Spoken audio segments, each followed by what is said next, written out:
अब सप्तपदी की रीत की जाएगी। सप्तपदी ये क्या होता है? सप्तपदी का अर्थ होता है वर और वधू का एक साथ 7 पग चलना। ये 7 पग विवाह की लंबी यात्रा पर ठीक से चल पाने के लिए अनिवार्य होते हैं गरुड़।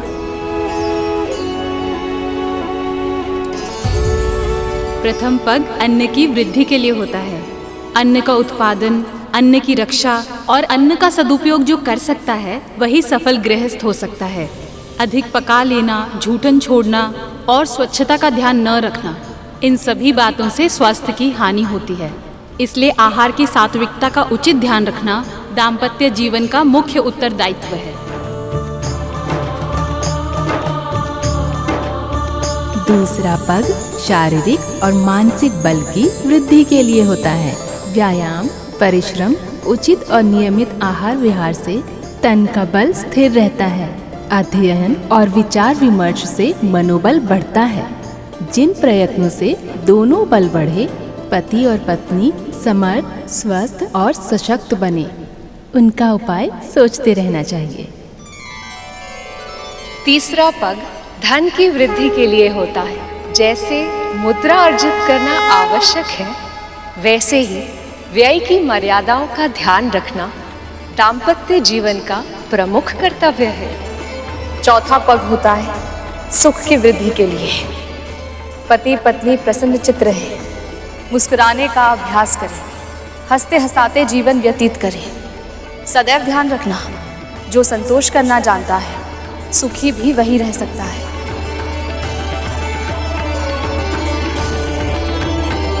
पांचवा पग परिवार पालन की नीति सिखाने के लिए होता है। छोटे बड़े सभी के साथ उचित व्यवहार किया जाए। आश्रित पशुओं, सेवकों और दासों को भी अपने परिवार का अंग माना जाए।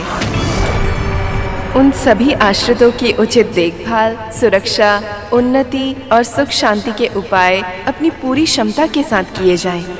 यही इस 5वें पग की शिक्षा है। संतानों को जन्म देना स्वाभाविक है, इसीलिए दाम्पत्य जीवन में उसका भी स्थान है। परंतु इन कर्तव्यों का निर्वहन करते हुए भी मर्यादाओं का पूरी कठोरता और सतर्कता से पालन किया जाना चाहिए। यही इस छठे पग का संदेश है।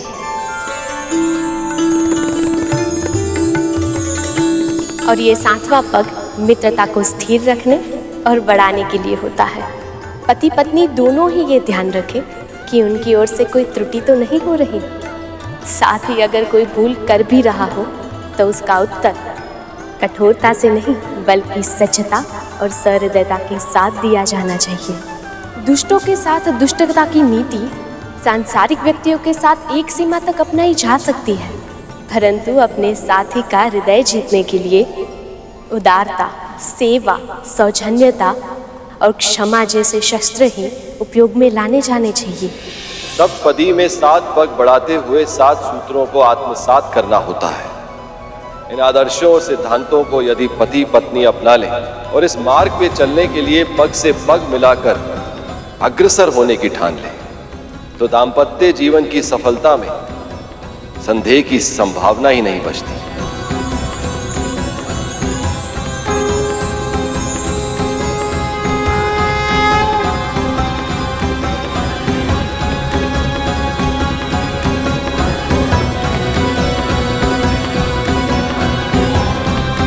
सप्तपदी होने के बाद ही अर्धांगिनी को वामांगी का अधिकार प्राप्त होता है।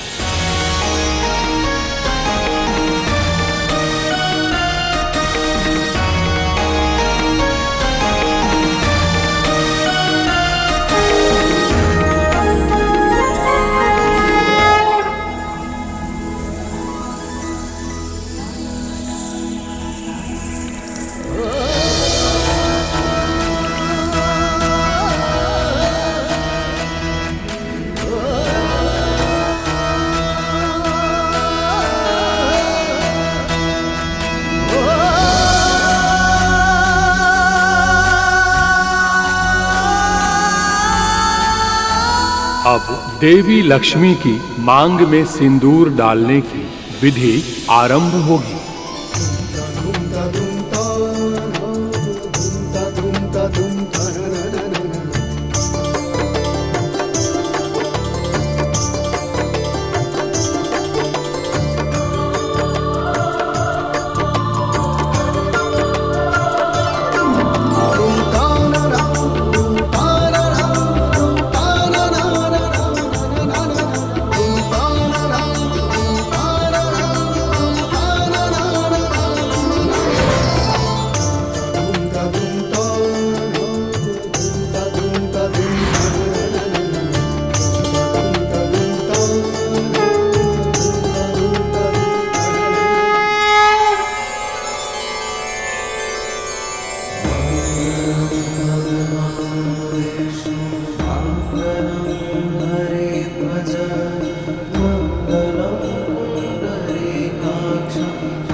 जानते हो सिंदूर मांग में क्यों भरते हैं?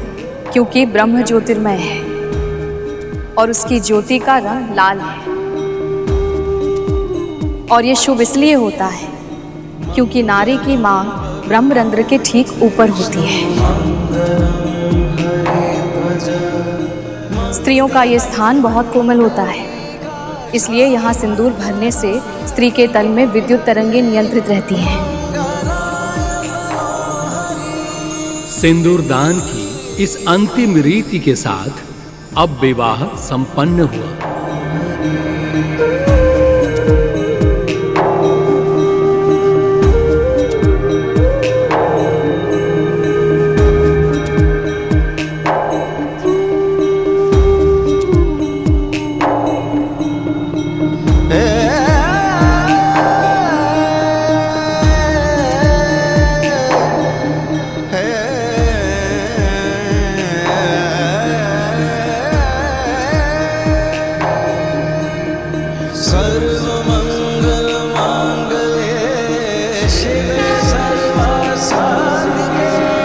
इस विवाह और इस दृश्य को देखकर मेरा जीवन धन्य हो गया।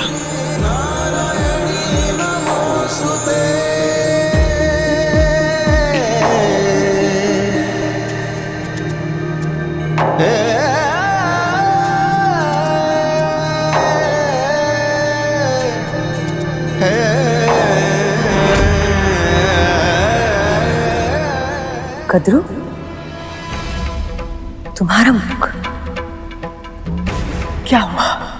तुम इतना आश्चर्यचकित होकर क्या देख रही हो? क्या हुआ मेरे मुख को? कद्रू, तुम्हारे चेहरे पे दाग क्या हुआ है? बोलो। कद्रू, वो लुप्त हो गए।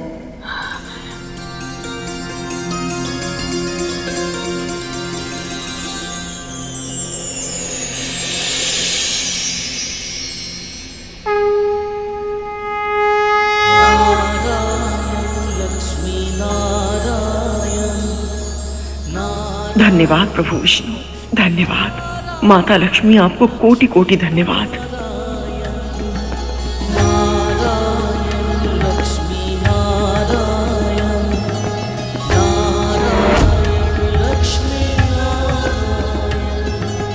जग के पालक हैं नारायण, लक्ष्मी नारायण, जग के पालक हैं नारायण, लक्ष्मी नारायण, नारायण लक्ष्मी नारायण, नारायण लक्ष्मी नारायण। लगता है आप समझी नहीं असुर माता।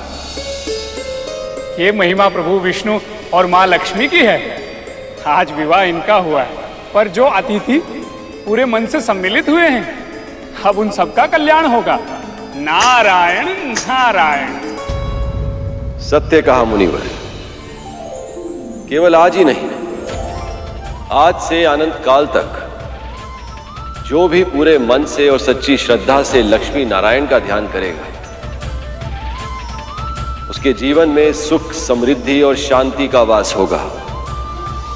उसके सारे मनोरथ सफल होंगे, सभी इच्छाएं पूरी होंगी।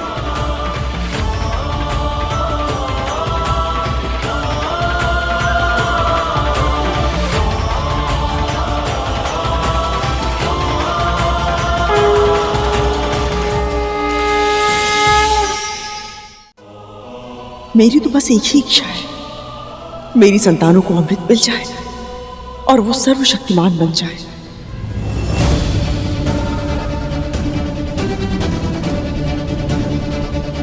माया का खेल भी कितना अनोखा है, कितनी शीघ्र घेर देती। अभी कुछ क्षण पहले तक कद्रू के मन में केवल भक्ति थी, किंतु इच्छाओं ने फिर से इसे अब जकड़ लिया। पर प्रभु, जब तक ये अपने दोषों से मुक्त नहीं होती, वृंदा और गरुड़ अपने दासित्व से मुक्त कब होंगे?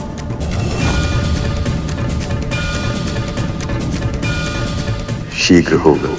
अब वो मेरा दायित्व है।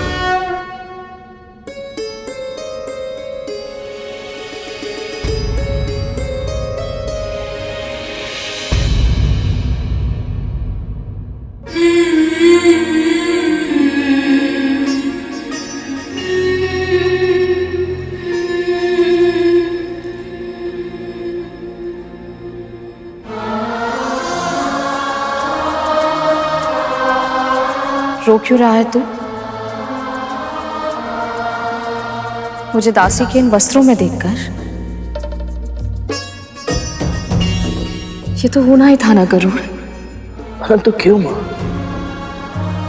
जब प्रभु विष्णु और माता लक्ष्मी के आशीर्वाद से बड़ी मां के मुख के धब्बे हट सकते हैं, फिर हमें दासत्व से मुक्ति क्यों नहीं कर? किसी और को क्या मिला है और हमें क्या नहीं मिला, ये सोचना व्यर्थ है। मैं अपने जीवन में ये भूल एक बार कर चुकी हूँ, जब मैंने अपने सौभाग्य से प्रसन्न होने के स्थान पर अपना ध्यान कद्रू दीदी के सुख पर केंद्रित कर दिया था, जिससे मेरे मन में ईर्ष्या के महापाप ने जन्म ले लिया था। गरुड़, मैं नहीं चाहती तो भूल कर भी वही भूल फिर से दोहरा दे।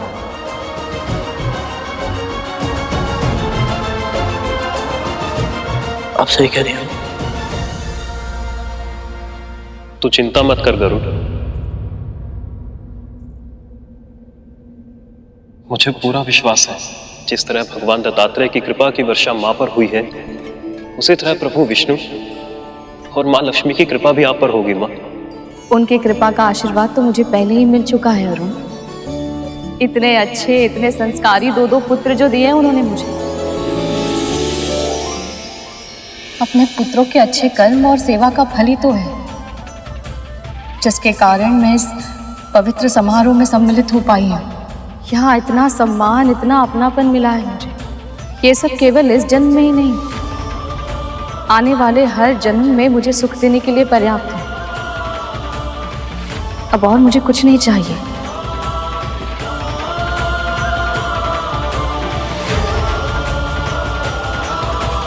जब आपके सुख का दायित्व स्वयं प्रभु विष्णु के लिए है, तो अब कोई संकट, कोई पीड़ा आपको छू नहीं पाएगी।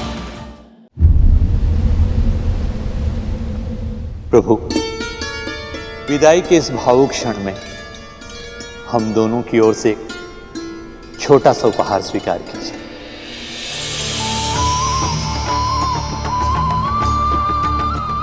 इसकी कोई आवश्यकता नहीं है पिताजी। ये मणि उस सम्मान का प्रतीक है जो आप सबने मुझे दिया है। आज मैं अपनी पुत्री के साथ साथ इस मणि को भी आपको सौंप रहा हूं। आपकी पुत्री मेरे हृदय में वास करती है।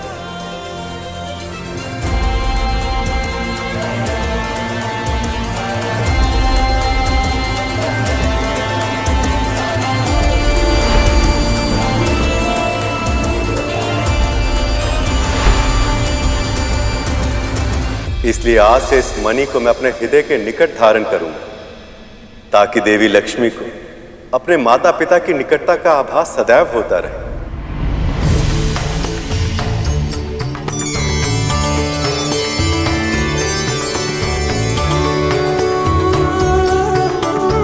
सारे संसार की श्री को हम दोनों भला दे ही क्या सकते हैं, फिर भी पुत्री, इसे हमारी प्रेम की भेंट समझकर स्वीकार कीजिए।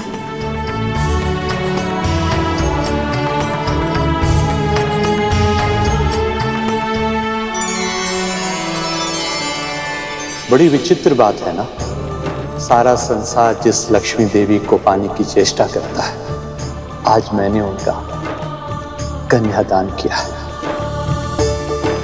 पर मैं जब देखता हूं कि मैंने अपनी पुत्री का हाथ किन हाथों में दिया है, तो ऐसा लगता है जैसे इससे बढ़कर और पुण्य कार्य कुछ हो ही नहीं सकता।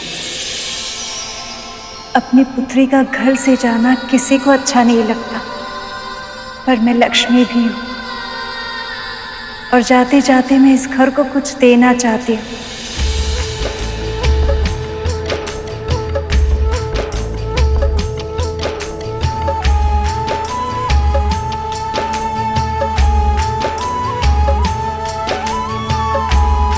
ये खिल प्रसन्नता का प्रतीक है जो मुझे इस घर ने दिया है।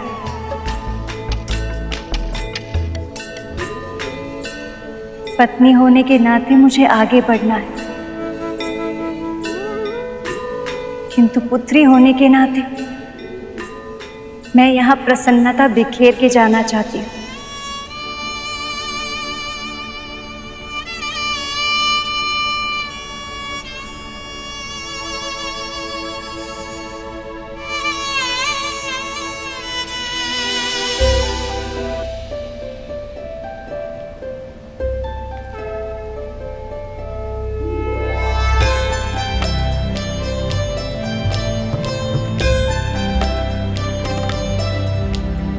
सुमनत वंदित सुंदरी माधवी चंद्र सहोदरी है ममाए मुनि गण वंदित मोक्ष जिसका पुत्र स्वयं स्वर्गाधिपति हो उसे किसी के सामने झोली फैलाने की क्या आवश्यकता।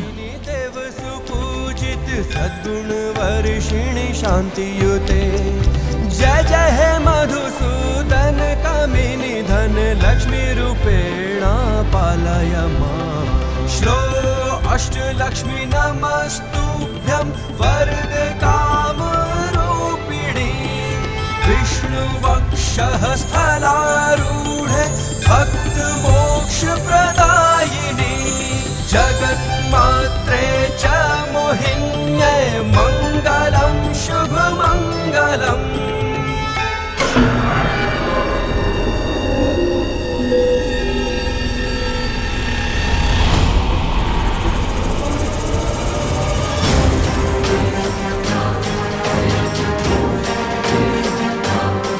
बस एक था ना, इससे क्या होगा। अच्छा हो ये व्रत की प्रथा के साथ ये विवाह भी संपन्न हुआ और अब शुरू होगा मंथन। रुक जाइए मामी श्री, आप इस रथ पर नहीं चढ़ सकती। गणेश जी अब क्या करना चाहते हैं? कहीं कोई भूल चूक ना हो गई, अब और विघ्न ना आ जाए।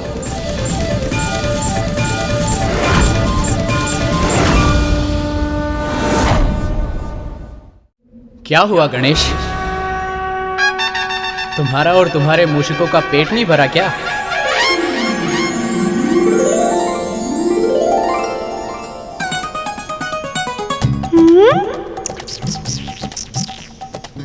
पेट तो भर गया भ्राता, किंतु मन नहीं भरा। मुझे नेक दिए बिना आप रथ पर नहीं चढ़ सकती मामी श्री।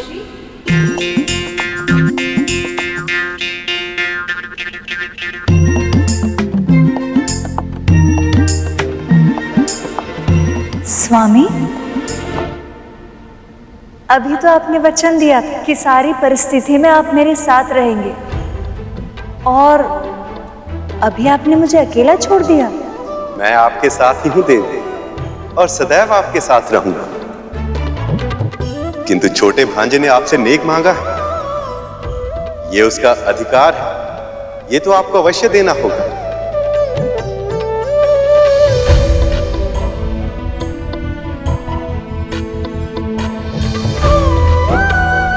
गणेश, आप बुद्धि के देवता हैं और मैं धन वैभव की देवी, और जब बुद्धि ही ना हो तो धन कैसे प्राप्त कर सकते हैं। आज मैं आपको आशीर्वाद देती हूँ कि हम दोनों की पूजा अब से साथ में होगी।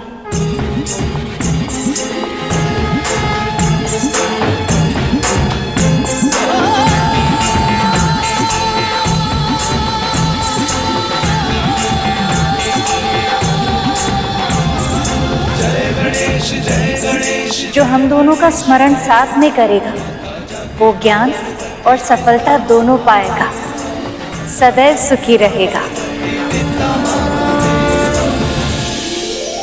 आपने बहुत अनुपम उपहार दिया है मामी श्री, इससे उत्तम नेक कोई और हो ही नहीं सकता।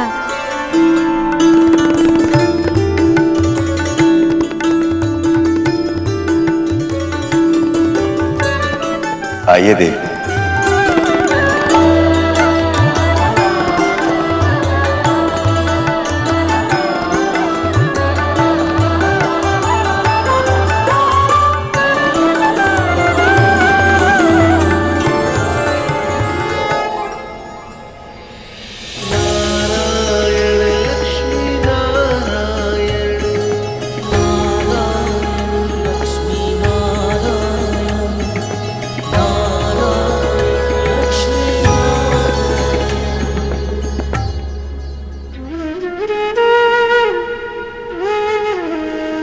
विंता,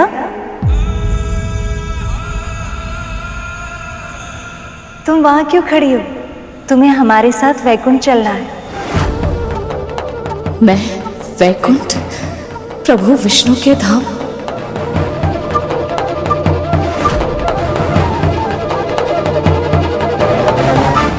क्या हुआ? चौंक क्यों गई? विवाह हुआ है, पर वैकुंठ में भी तो रीतियां होंगी ना।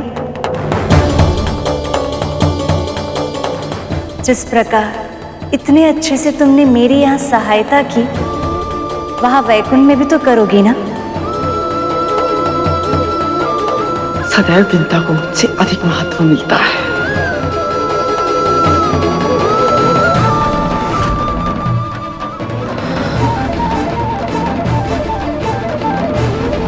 पर माँ, मैं कैसे? नहीं माँ, मैं नहीं आ सकती वहां।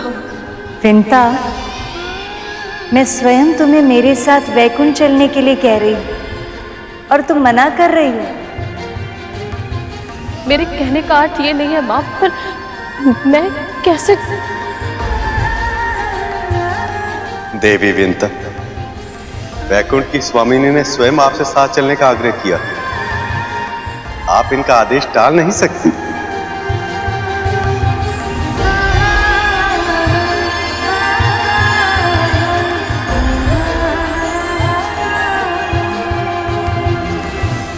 प्रभु, स्वागत की तैयारियां करने के लिए हमें आपसे पहले पहुंचना होगा। आज्ञा दीजिए।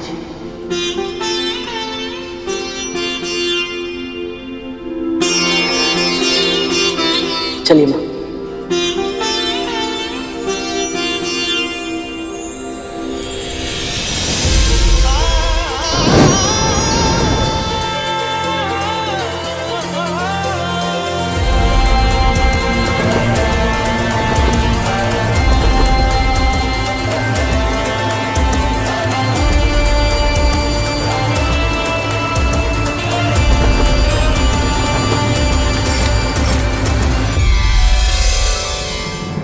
रुको कद्रू,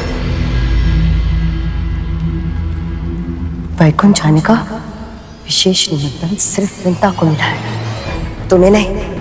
और मुझे नहीं लगता कि तुम्हें जाना चाहिए। तुम स्वयं भी तो बिना निमंत्रण के यहाँ आई थी ना। और स्वयं तुमने भी देखा ना कि इन सब ने मेरे साथ कैसा व्यवहार किया।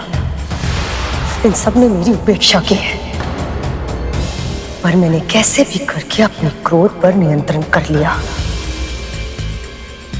क्या तुम कर पाओगी कद्रू?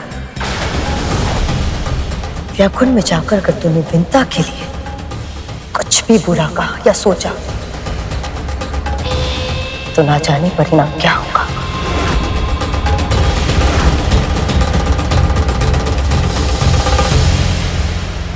यदि प्रभु विष्णु और देवी लक्ष्मी मुझसे रुष्ट हो गए, तो अपने पुत्रों के लिए अमृत पाने का मेरा स्वप्न ही रह जाएगा। तुम ठीक कह रही हो, मुझे वैकुंठ नहीं जाना चाहिए।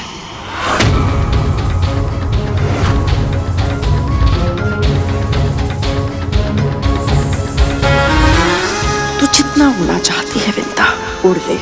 एक बार, बस एक बार मेरे पुत्रों को अमृत मिल गया, तो फिर उन्हें तेरे करुण से कोई संकट नहीं होगा। फिर तब अपने हर अपमान का बदला लूंगी तुमसे।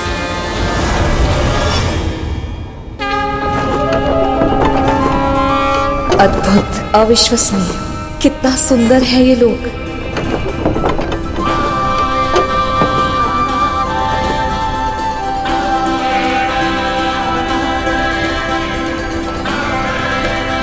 आज तक केवल इसके स्वप्न देखे थे मैंने। सदैव सोचती थी कि कैसा होगा वैकुंठ।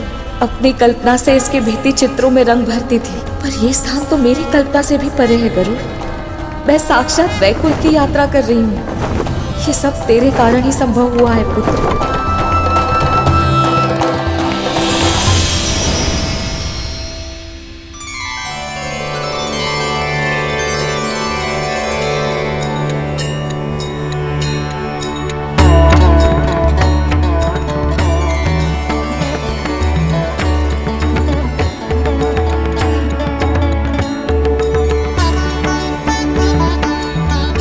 मुझे तो विश्वास ही नहीं हो रहा गरुड़। मैं वैकुंठ के द्वार के सामने हूँ। इतना बड़ा सौभाग्य, इतना सारा सुख, क्या कल्पनीय है गरुड़, अकल्पनीय।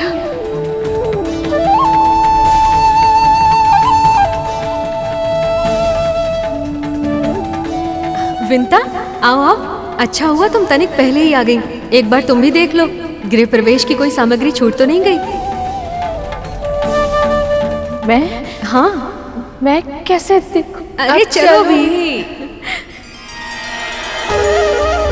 ये देखो।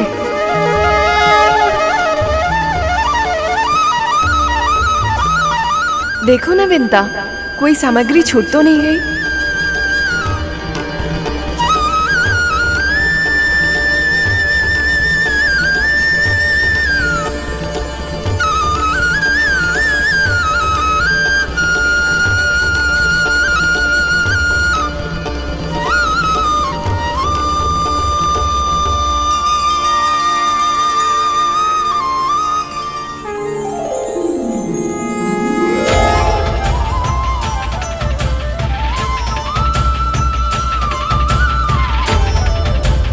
माँ, प्रभु विष्णु और माता लक्ष्मी आ गए।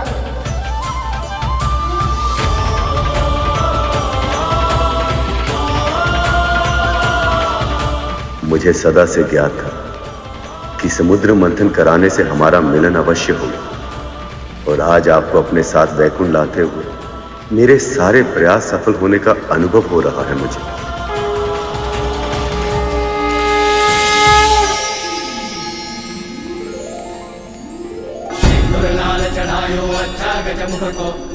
लाल विराजे सुध गौरी हर को लिए गुड़ लड्डू साई सुरभर को महिमा कहे न जाए लागतो मन को। जय देव जय देव जय देव जय देव जय जय श्री। पूजा स्वीकार करें गणपति, भीतर पधारें। दर्शन मेरा मन रमता।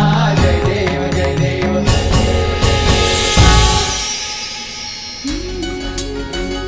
तनिक धिन धिन तनिक धिन तनिक धिन धिन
सुमनत वंदित सुंदरी माधवी चंद्र सहोदरी है ममाए। मुनिगण वंदित मोक्ष प्रदायनी मंजुल भाषिणी वेदनुते। पंकज वासिनी देव सुपूजित सद्गुण वर्षिणी शांतियुते। जय जय है मधुसूदन कामिनी आदि लक्ष्मी परिपालय मां।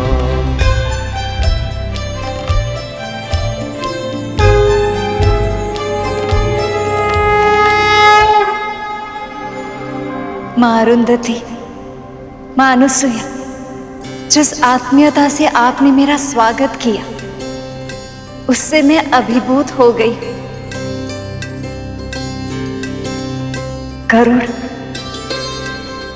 विंता, तुम दोनों अपनी कर्तव्य पूरी निष्ठा के साथ निभाते हो और वो बहुत प्रशंसनीय है।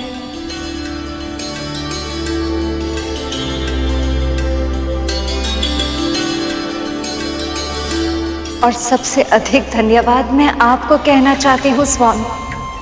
आप ही के कारण इस अद्भुत आनंद का अनुभव करने का अवसर मिला मुझे। केवल आप ही नहीं देवी, संसार की हर स्त्री इसी सम्मान की अधिकारी है, क्योंकि पत्नी का धर्म निभाते समय वो जितने त्याग करती है उसकी कल्पना भी नहीं की जा सकती।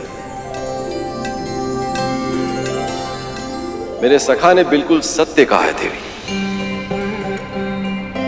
एक कन्या जिस घर में पली बड़ी होती है उस घर को, माता पिता को, भाई बहन सखी संबंधियों को, सभी को छोड़कर वो एक अपरिचित व्यक्ति के साथ अपना पूरा जीवन बिताने के लिए तैयार हो जाती है, केवल एक आश्वासन के सहारे। वो आश्वासन जो उसके पिता ये कहते हुए देते हैं कि ये वर तुम्हारे लिए पूरी तरह से उपयुक्त है। पूरे विश्वास से कन्या अपने पिता के वचन को अपना जीवन मान लेती है। सब कुछ त्याग कर वो एक नया जीवन लेती है। ससुराल में पग रखते ही पति के सभी संबंधी उसके अपने हो जाते हैं। सत्य तो यह है देवी कि एक स्त्री ही है जो अपने सृजन की शक्ति से कुल को आगे बढ़ा सकती है, अपने पति को अपने माता पिता के ऋण से आंशिक रूप से मुक्त कर सकती है। स्त्रियां बिना कुछ मांगे पुरुषों पर अपना सब कुछ न्यौछावर कर देती है। इसीलिए उनका सम्मान जितना किया जाए उतना ही कम है। आपका कथन सत्य है महादेव, और भावुक भी। जिस प्रकार आप सभी ने मेरा गृह प्रवेश किया, उससे न केवल मुझे प्रसन्नता हो, बल्कि मेरे भीतर आत्मविश्वास का संचार भी किया कि वधू होने के नाते मैं अपने उत्तरदायित्व अच्छे से निभा सकती हूँ। मायके से ससुराल जाते समय संसार की हर स्त्री को इसी आत्मविश्वास की आवश्यकता होती है।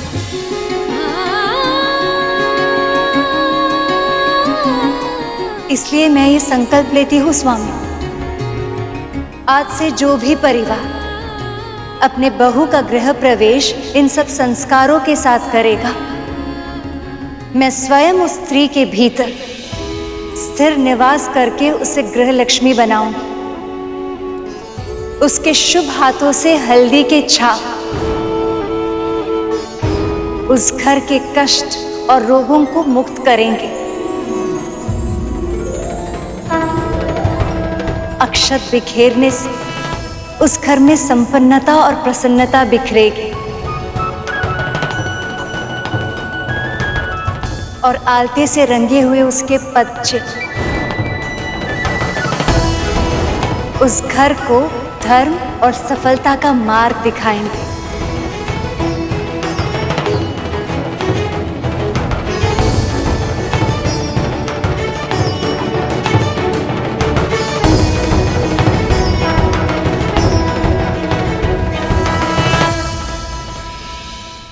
यदि तुम सब मानते हो कि हमारे प्रतियोगी केवल देवता हैं, तो तुम सब भ्रम में हो। अमृत पर केवल देवताओं की नहीं, नागों की भी दृष्टि है। और नाग ही क्यों, जो भी प्राणी एक निश्चित आयु लेकर इस संसार में आता है और अपना समय पूरा होने के बाद पंच तत्वों में विलीन हो जाता है, और वो प्राणी इस अमृत को पाना चाहेगा। इसीलिए हमारा पूरा ध्यान अपने लक्ष्य पर केंद्रित होना चाहिए, ताकि अमृत प्रकट होते ही सबसे पहले हम उसे छीन सके। पर यह कैसे होगा महाराज, क्योंकि गरुड़ की तीव्र दृष्टि सदैव हम ही पर बनी रहती है। हाँ महाराज, मंदराचल से लेकर वासुकी तक सब सदैव केवल देवताओं का ही पक्ष लेते हैं। और वैसे भी महाराज, अब विष्णु के साथ साथ देवी लक्ष्मी भी इस बंधन को देखेगी। उन सब की कड़ी दृष्टि के सामने कैसे चुराएंगे हम अमृत?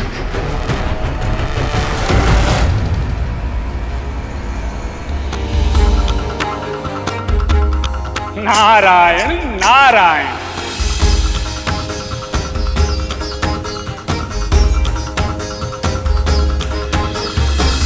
आप जानते हैं मां, एक दिन यही वैकुंठ में खड़े होकर गरुड़ के मन में भी ये इच्छा आई थी कि वो प्रभु विष्णु और मां लक्ष्मी के मिलन में सहायक बने। ठीक उसी तरह आज आपके मन में जो भी विचार आया है वो भी अवश्य पूरा होगा मां।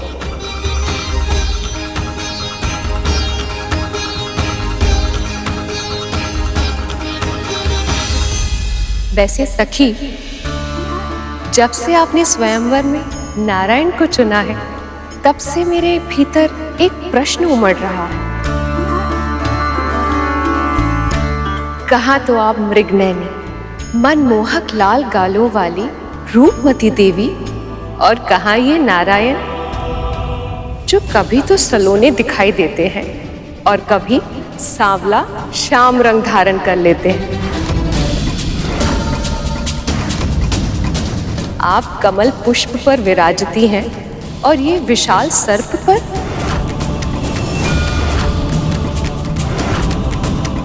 ये कैसा मेल है देवी?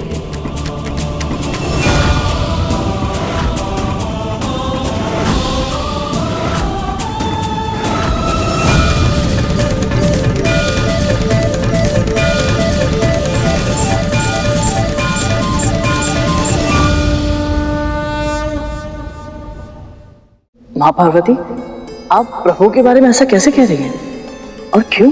ये भी एक रीति होती है गरुड़।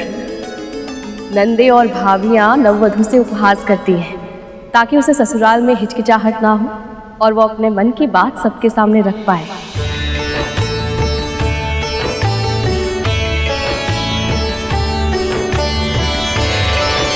श्याम रंग तो कस्तूरी का भी होता है सखी, जिसे हम मस्तक में धारण करते।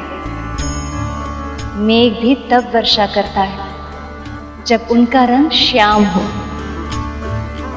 और एक बात तो भूल गई सखी, सबसे विशेष कमल का रंग भी श्याम है। और गालों की लाली का क्या कहना, लाल तो कौवे की जीभ भी होती है, पर वो हमेशा बोलता है कर्कश स्वर में।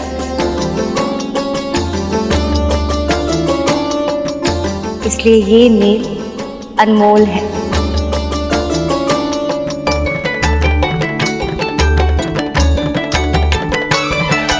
बस ऐसे ही एक दूसरे का पक्ष लेते रहिए,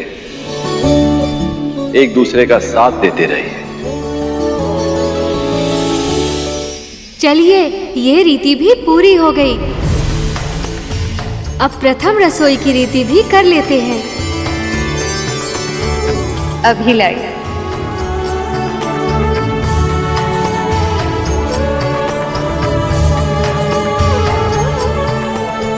माँ, मैं भी चलती हूँ आपके साथ, आपकी सहायता करने। विंता, ये कैसे संभव है? ये मेरी पहली रसोई की रीति है, तुम भोजन कैसे पकाओगी? कहीं तुम्हें ऐसा तो नहीं लग रहा कि मुझे भोजन पकाना आता ही नहीं? नहीं नहीं माँ, मेरे कहने का अर्थ ये नहीं था। मैं तो बस आपकी सहायता करना चाहती हूँ। विंता, तुमने अनगिनत बार हम सबको भोग लगाया है। आज पहली बार मुझे ये अवसर मिला कि मैं तुम्हें कुछ खिला सकूं। तुम ही बताओ, मैं ये अवसर ऐसे व्यर्थ कैसे जाने दूं?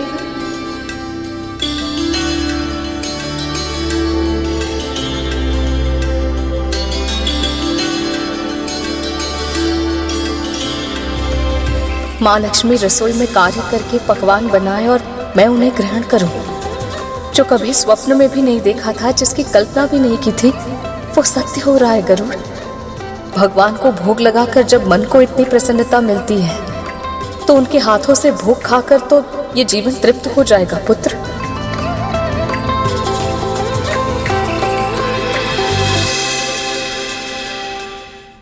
ये लीजिए स्वामी, अपनी पहली रसोई की रीति में मैंने मखाने की खीर बनाई।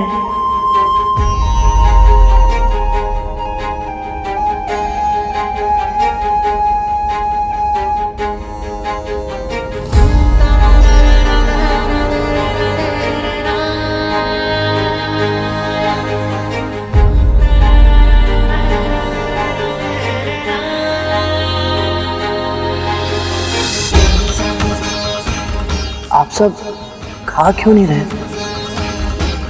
जब भक्त भगवान को खिलाए बिना स्वयं नहीं खाता, तो हम अपने भक्तों को खिलाए बिना कैसे खा सकते?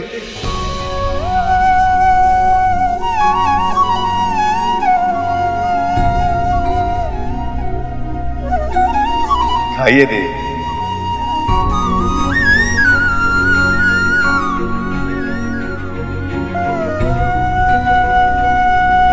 अपने प्रिय के हाथों से बनी खीर खाने के लिए और कितनी प्रतीक्षा करवाएंगे आप मुझसे?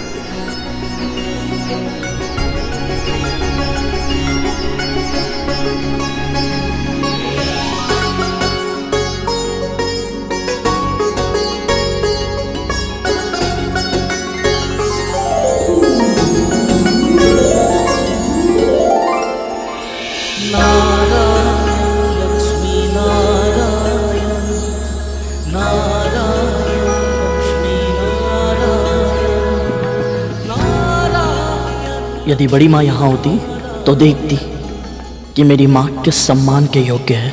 संभव है तभी उन्हें आभास हो पाता कि वो माँ के साथ अत्याचार करके कितना बड़ा पाप कर रही है। नारायण लक्ष्मी नारायण जग के पालक हैं। वैसे तो इस संसार में जो भी धन है वो आपका ही है और आपसे ही है, परंतु ये रीति है, पहली रसोई के बाद नेक की प्रक्रिया आवश्यक है। इसीलिए हमारे परिवार की ओर से ये भेंट स्वीकार कीजिए।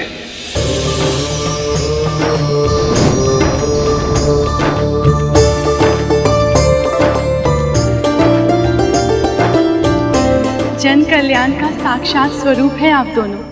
आप सदैव जन कल्याण करते रहिए, यही हमारा आशीर्वाद है और हमारा उपहार भी। प्रभु, देवी लक्ष्मी, ये मेरी और देवताओं की ओर से आपके लिए छोटी सी भेंट।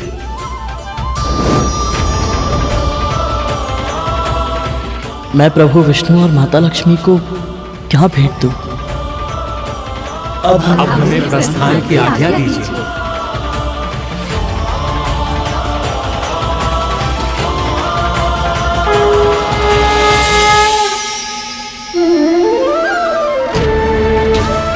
हम दोनों तो दास हैं, हम आपको क्या दे सकते हैं भला? तुम दोनों ने हमें पहले ही उपहार दे दिया है, अपनी भक्ति का उपहार। यदि भक्त की भक्ति ना हो तो भगवान भी भगवान नहीं हो सकते। अब आज्ञा दीजिए प्रभु, ताकि महारानी के महल लौटने से पहले मैं वापस पहुंच सकूं। देवी विंता, आपकी कर्तव्य निष्ठा सत्य ही अद्भुत है।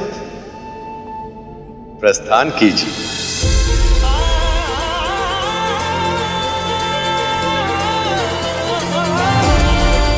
मेरे लिए क्या आज्ञा है प्रभु? तुम्हारा संदेश सही था गरुड़। असुरों ने मंथन का प्रयास इसलिए किया था ताकि वे अमृत को अकेले ही पा सके, किंतु वह विफल हुए, इसलिए अब उनकी इच्छा और भी तीव्र हो गई है और वह अमृत को चुराने के लिए किसी भी सीमा तक जा सकते हैं। अब यह हमारा दायित्व है गरुड़। हमें यह सुनिश्चित करना होगा कि अमृत अयोग्य के हाथों में न जाए। ऐसा ही होगा प्रभु, अमृत उसे ही मिलेगा जिसे आप चाहेंगे।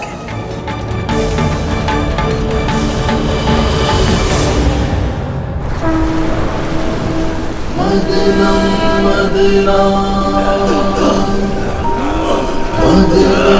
मदना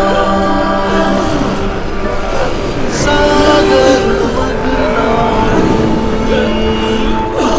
मदना मदना मदना सृष्टि के कल्याण रत्नों के संधान में श्री हरि मिलन की आस। देवताओं, पूरा बल लगा दो। असुरों, रक्त का एक एक कण छोड़ दो, क्योंकि अब निकलेगा अमृत।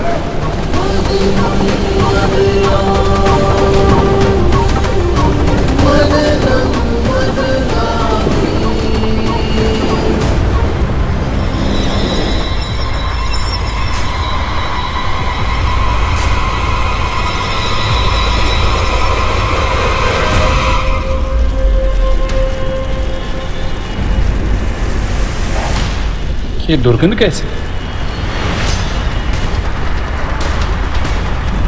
ये कैसी दुर्गंध है देवराज?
ये क्या पदार्थ है?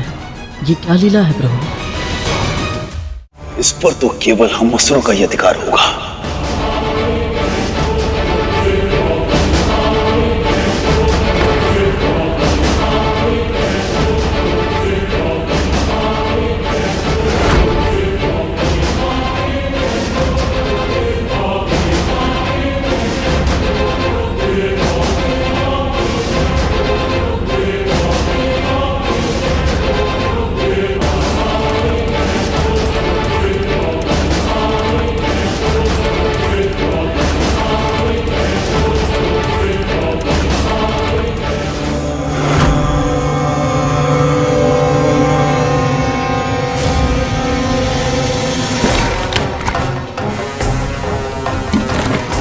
असुरों, ये अमृत नहीं है, वारुणी है। जिसे लेने में हम देवताओं को कोई रुचि नहीं है। असुर उसे आनंद से ले सकते हैं। क्यों देवताओं? सत्य कहा देवराज।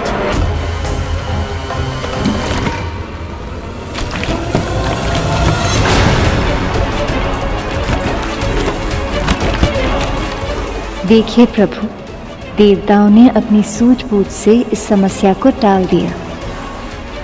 आपने सही कहा लक्ष्मी, ये उनके सात्विक गुण है, किंतु असुर अपने तांत्रिक अवगुण के कारण समस्या को स्वयं ही निमंत्रण दे रहे हैं।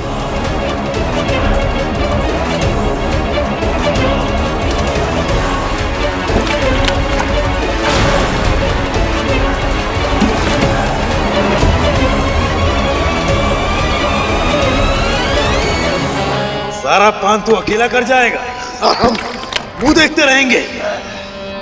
ला! असुरों, आपस में कलेश करने का कोई लाभ नहीं होगा। सुना नहीं तुम सबने?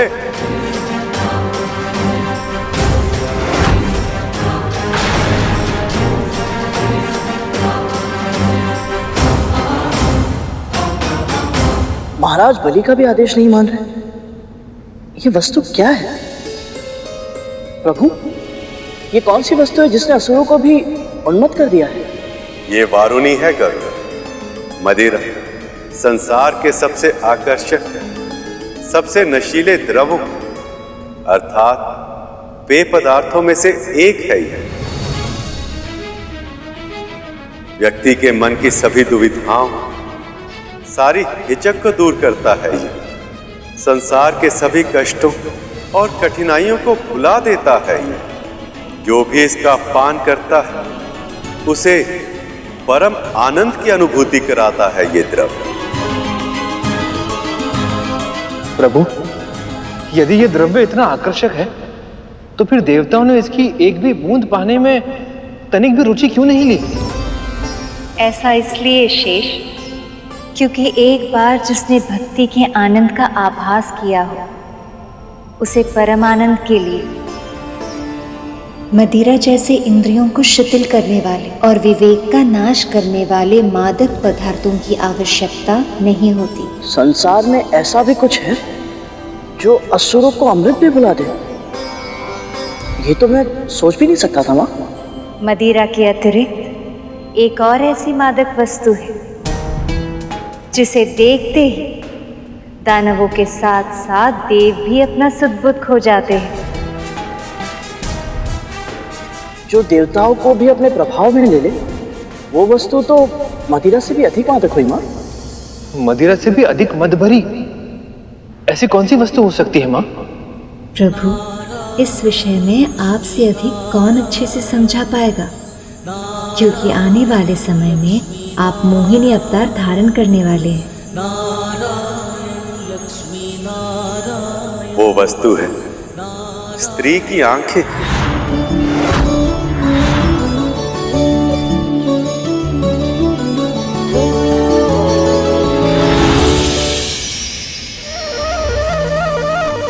शेष, गरुड़, हर सफल पुरुष के पीछे किसी न किसी स्त्री का योगदान अवश्य होता है।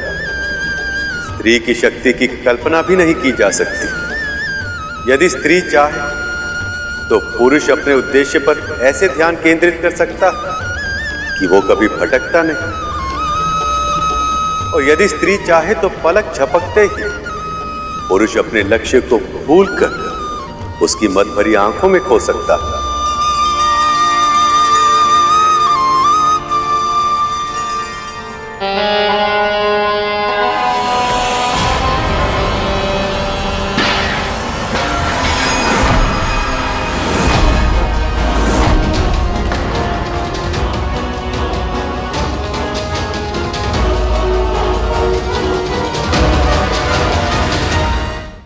मुझे पूछ रहा हूं, तुम यहाँ पर किस लिए आए हो?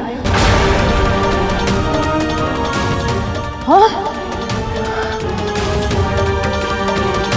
तुम्हें अपना ध्यान केवल मंथन पर केंद्रित रखना है। अमृत ही तुम्हारा एकमात्र उद्देश्य होना चाहिए राहुल। ये मदिरा वो चाल है जो तुम्हें अपने लक्ष्य से भटकाएगा।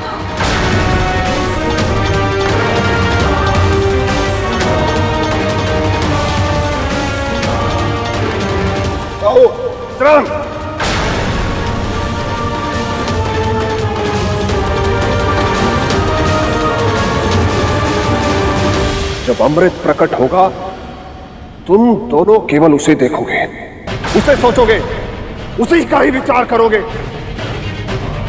अपनी पांचों इंद्रियां केवल अमृत पर केंद्रित करोगे।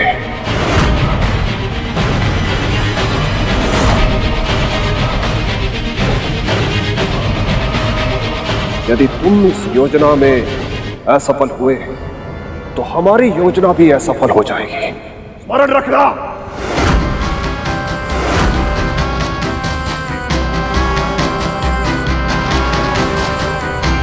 यदि हम अमृत हार गए तो सब कुछ हार जाएंगे। अपनी महत्वाकांक्षा, अपना स्वप्न, अपना साम्राज्य, सब कुछ।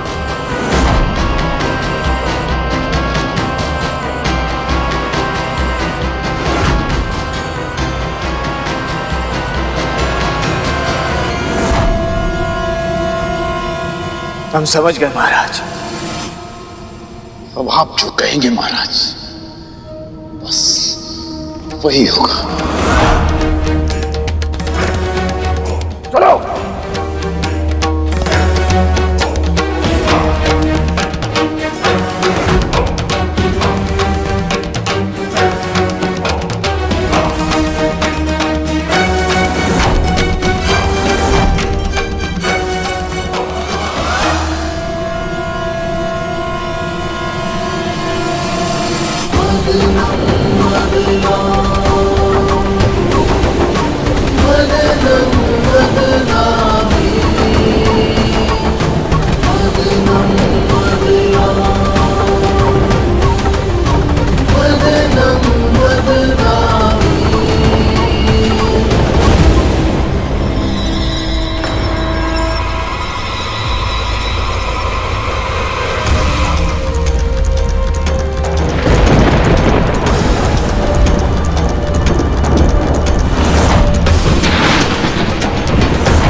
लगता है इस बार अमृत निकलेगा। इस अमृत पर मेरे पुत्रों का ही हक है और उसे पाने से मेरे पुत्रों को विष्णु भी नहीं रोक पाएगा।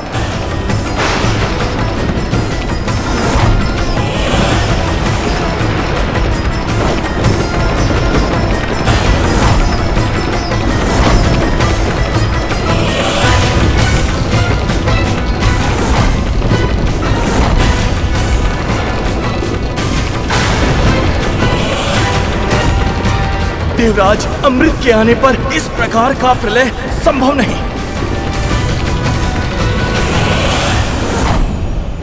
महाराज, इसका तेज असहनीय है। क्या हो सकता है?